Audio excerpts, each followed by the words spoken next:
Hello everyone and welcome back to the Great Book of Grudges. My name is Nathan and we're back with another Total War Warhammer video. Today we'll be continuing our missing character series where we'll be discussing lore, what their rules were on the tabletop and how they could be implemented into Total War Warhammer. Today's character is not one but two, the Sisters of Twilight, so without further ado, let's begin. To familiarize people with these characters, we'll be reading over their entry into the 8th edition Wood Elf Army book. High in the alpine slopes of the Pine Crags, the Eyrie of Twilight dominates the skyline. Herein lie the elegant halls of Naestra and Arahan, the Sisters of Twilight. The twins are as different as night from day, not just in appearance, but in personality. Naestra's spirit is as pure as starlight. Arahan's is as wild as an unbridled flame. While Naestra seeks battle only in pursuit of preventing greater harms, Arahan welcomes it with a wanton joy. If truth be told, Naestra always seems reproving of her sister's deed, though this only ever increases Arahan's delight. Despite their differences, the twins are inseparable. Never has one been sighted without the other in all the time they have dwelt in Athaloran. The Sisters of Twilight first appeared during the long years of Ariel's self-imposed exile from the mortal realm, acting as her representatives upon the Great Council. None save for the Mage Queen know the sisters' true origins, though there are many rumors that purport to fill this gulf.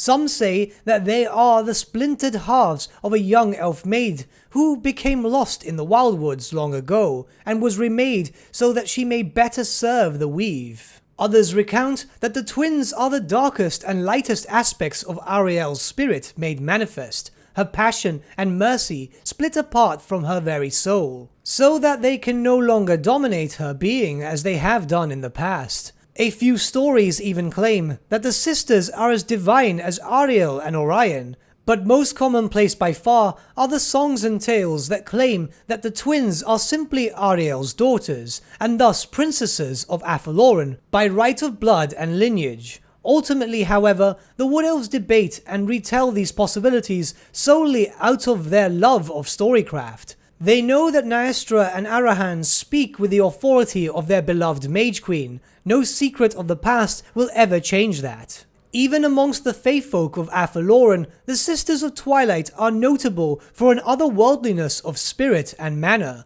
Any weapons the sisters touch become infused with a portion of their nature. Those wielded by Naestra become anathema to creatures of anarchy and discord, whilst Arahan's tools of battle inflict great harm on beings with noble souls. Armed thusly, the sisters walk paths that even Way Watchers dread, and are said to tread the glades of the Dreaming Wood with as little concern as they do the eternally sunlit groves of Aranok. Though inclined to seek battle from afar, Naestra and Arahan do not shirk the bitter press of melee should the situation require. All of their armaments, be they arrows or blades, are crafted upon Vor's anvil by no lesser hands than those of Daith. The Master Smith dotes upon the pair in the manner of a proud uncle, and indulges Naestra's obsession with the perfect honing of her time-worn blade, as uncomplainingly as he does Arahan's ardent insistence at carrying freshly fashioned spear into each battle. No other, not even Dave's fellow lords and ladies of the Great Council, can command his time so completely as the Sisters of Twilight. Yet each time the twins present the smith with a new challenge, he simply gives a small smile and returns to the fires of the forge. A foe would be well advised to avoid confronting the Sisters of Twilight unless he possesses absolute certainty that he can fell them both in quick succession. The harms inflicted upon one twin are inconsequential so long as the other yet draws breath. The ancient magics of the forest see the fallen sister restored within moments of the supposedly fatal event. This protection extends equally to both Naestra and Arahan, but it is inevitably the latter who gains most frequent benefit from it, and then invariably in the most spectacular of fashions. To recount but a few such occasions, Arahan has hacked her way out of a belly of a gorgon after being swallowed whole, emerged unscathed from a razor-sharp cloud of dark magic to slay its caster, and eviscerated a vampire a heartbeat after her own decapitation. The fleeting moments of Arahan's deaths are about the only times Naestra casts aside her calm demeanor and becomes as furious a fighter as her twin. It is impossible to say whether this is because Arahan's wild spirit flows into her sister for those brief moments that her own body lies slain, or is simply a sibling's natural wrath at the seeming slaughter of her kin. Whatever the cause, the consequences for the foe are inevitably bloody. Naestra's blade work may not be as exuberant as Arahan's, but what it lacks in brashness, it more than compensates with lethality of precision. Indeed, the slaughter Naestra wreaks when enraged is matched in scale only by the withering disapproval with which Naestra beholds her reckless sister once the moment has passed. A disapproval that Arahan disregards as cheerfully as she does all others. The Sisters of Twilight seldom fight from the center of the battle line, but are instead carried through the war-torn skies by one of their loyal steeds. Swift-winged Gwyndalor is a wise and even-tempered ally, as would be expected of a beast whose lineage springs directly from Talon, king of eagles. Moreover, he has an uncanny ability to bring the twins to a position where their arrows can inflict the most harm. Safinhar, by contrast, is as hot-blooded as a creature can be found in dragonkind. He thinks nothing of hurling both himself and the Sisters of Twilight into the thick of the fray, where arrows can be fired at point-blank range, and blades too can do their wicked work. Though it is sad to say these two creatures know little fondness for each other, Gwyndalor considers the dragon to be reckless and venturesome, while Safinhar berates the eagle for his aloofness and constant caution. Different in temperament though they might be, Gwyndalor and Safinhar are nonetheless united by their bonds of friendship with Naestra and Arahan. Though it is doubtful that either would put himself in harm's way for the other, both would gladly die 100 times over in defense of their mistresses. A bit heavier on the lore for these types of videos, but their entry into the army book was literally that large. So on the tabletop themselves, both the sisters were quite good. They weren't amazing in terms of stats, but seeing as you had two characters for the price of one, it kind of balanced it out, as you basically had double the attacks, double the wounds, and so on. Something of note before we go into the special rules, the characters must always be carried onto battle by either the forest dragon or their great eagle. This was in the tabletop. However, that might be a bit strong for a legendary lord. It could be that they might be implemented in a very similar sense to Scar, Snake and Globber for the beginning, and then unlock the mounts. This is, of course, if the characters are implemented as one legendary lord and not as a legendary lord and a legendary hero. However, it could be worked a little bit differently, especially when we start looking towards their special rules.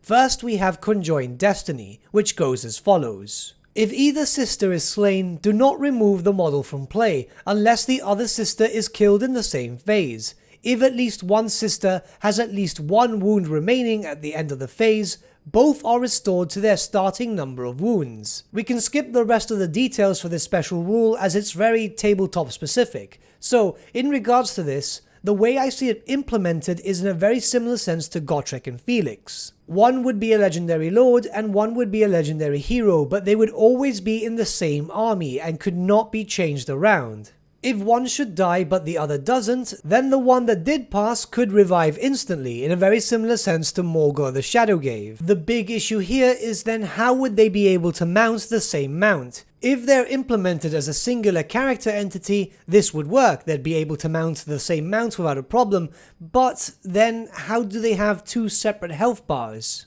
It is quite hard to translate, and in truth, all of their rules are pretty hard to translate into Total War Warhammer.